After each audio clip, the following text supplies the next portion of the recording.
Momentet e vështira në jetë bëhen më të lehta për të kaluar, ku në krah ke miq e shok që të qëndrojnë afër e të japin forcë. Megjithatë, për familjen e Gjestit, të pakta ishin fjalët ngushëlluese që mund t'i thoje, për vetë faktin se i vëllai nuk ishte bërë ende 18 vjeç.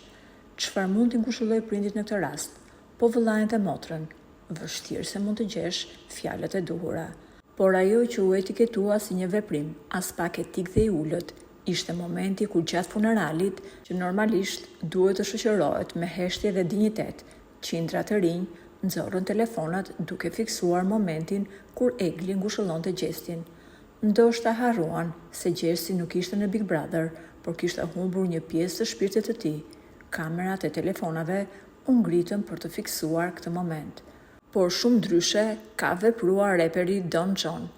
Ai sapo ka lexuar lajmin për ndarjen nga jeta të vëllait të vogël të Gjestit, ka anuluar publikimin e këngës që e kishte paralajmëruar se do të bëhej atë ditë.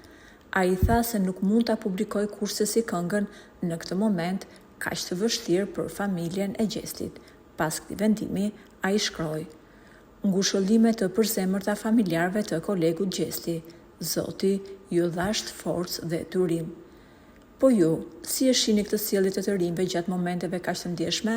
A mendoni se rrjetet sociale na kanë larguar nga ndjeshmëria e vërtet njerëzore? Për më shumë, mund të lini komentet tuaja poshtë videos.